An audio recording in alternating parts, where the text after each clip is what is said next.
there are all kinds of measures that are still on the table. And also about the visa-free mechanism. Ამ განცხადებით საქართველოში ნიდერლანდების სამეფოს ელჩმა დაადასტურა, რომ ევროკავშირთან უვიზო მიმოსვლა საფრთხეშია. იმის გამო, რომ ქართული ოცნება ევროკავშირის მოთხოვნებს არასრულებს და საქართველოში ადამიანის უფლებების მასობრივი დარღვევა ხდება, სულ უფრო იზრდება შანსი დავკარგოთ ის პრივილეგია, რაც საქართველომ დიდი შრომის ფასად მიიღო. დემოკრატიული უკუსვლა, ადამიანის უფლებების დარღვევა, ძალადობა და ამ ყველაფრის გამო განიხილება ყველა შესაძლებლობა, მათ შორის მაგიდაზე დევს ვიზა ლიბერალიზაციის საკითხიც. Როგორც იცით, არსებობს პირობები, რომელიც საქართველომ უნდა შეასრულოს. ამიტომ ეს განსახილველი საკითხია. One of the options that is on the table and that is being discussed. ირაკლი კობახიძე დღეს მხოლოდ იმედებზე საუბრობდა, რომ ევროკავშირი უვიზო მიმოსვლას არ გააუქმებს. თუმცა მისგან არ მოგვისმენია არანაირი გეგმა, რას აპირებს, რომ ეს სავალალო შედეგი არ დადგეს. ჟურნალისტების კითხვებზე პასუხისას კობახიძეს მცდელობებზეც კი არ უსაუბრია, რომელიც მის მინისტრებს ექნებათ, რომ კრიტიკულად განწყობილი ქვეყნები გადაარწმუნონ და საქართველოს მოქალაქეების უვიზო მიმოსვლის შეჩერების საკითხი დღის წესრიგიდან მოიხსნას. შეჩერდება, როგორ ფიქრობთ უვიზო რეჟიმი? მე მგონი არა, რა ვიცი, მე მგონია რომ ეს არის შანტაჟი ქართული ხალხის წინააღმდეგ, რატომ არ მგონია მე გეტყვით. ეს იქნება აბსოლუტურად კონტრპროდუქტიული ნაბიჯი. ასეთ შესაძლო არაგონიურ ქმედებასაც ეს ადამიანები მიიღებენ საკადრის პასუხს ქართული ხალხის მხრიდან. ვიდრე ქართული ოცნება ევროკავშირთან დაპირისპირების რეჟიმშია, ბრიუსელში რეზოლუციაზე იღებენ საქართველოში დემოკრატიული უკუსვლის და ადამიანის უფლებების გაუარესების გამო. ზუსტად 2 საათში დაპატიმრებული ჟურნალისტის მზია ამაღლობელისა და პოლიტპატიმრების გათავისუფლების მოთხოვნით სტრასბურგში საგანგებო დებატები დაიწყება. იქამდე ევროდეპუტატების ხდომათა დარბაზთან დატყვევებული პატიმრების ფოტოსურათებით ხელში მივიდნენ და ივანიშვილის გუნდის დასანქციერება მოითხოვეს. მე შემიძლია გითხრათ, რომ გასულ კვირას ევროსაბჭომ შეიმუშავა ვიზა ლიბერალიზაციის შეჩერების პროექტი და თუ ამ დოკუმენტს წაიკითხავთ, ყველა პირობა, რომელიც ამ დოკუმენტშია, შეესაბამება იმას, რასაც საქართველოში ვხედავთ. მე მჯერა, რომ ეს ზომები მიღებული იქნება უფრო მეტი პოლიტიკოსის მიმართ. მე ვფიქრობ, რომ უკვე დროა კარების დახურვის პოლიტიკისა, რომელიც გულისხმობს დიპლომატების მიღებაზე უარის თქმას. ქართული ოფიციალური პირების არ მიღებას ევროპულ სტრუქტურებში. უკვე ამის სწორი დრო მოვიდა. ქართული ხალხის წინააღმდეგ არაფერი კეთდება. ქართულ ხალხს აქ არაფრის გაკეთება შეუძლია. პოლიტიკოსები არიან პასუხისმგებელი დემოკრატიულ უკუსვლაზე და სწორედ პოლიტიკოსები უნდა იყვნენ სამიზნე ევროკავშირის ოფიციალური პირების მიერ.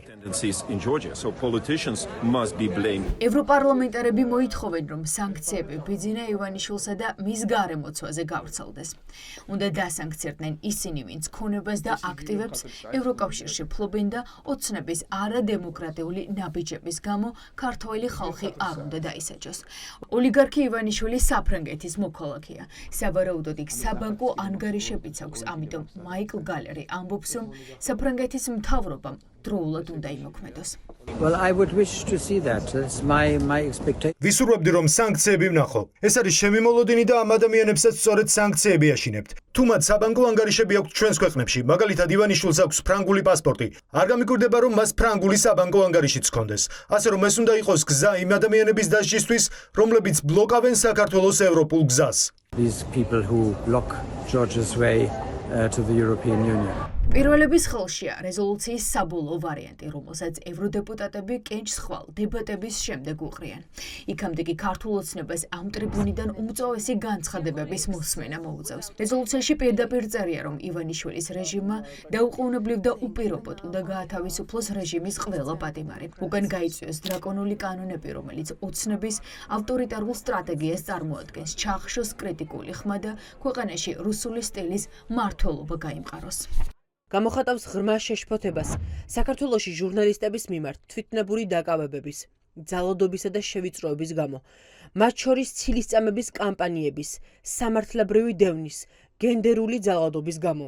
მოუწოდებს დამოუკიდებელი გამოძიების ჩატარებისაკენ და მოუწოდებს ხელისუფლებას დაუყოვნებლივ შეწყვიტოს დაშინება და უზრუნველყოს ჟურნალისტების უსაფრთხოება და თავისუფლება.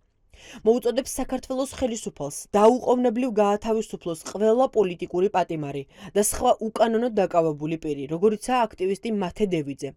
ოპოზიციის ლიდერები ზურა ჯაფარიძე, ნიკა მელია, ნიკა გვარამია და ყოფილი პრეზიდენტი მიხეილ სააკაშვილი. აქამდე ევროპარლამენტს რეზოლუცია მედიის თავისუფლების შესახებ არასდროს დაუმტკიცებია.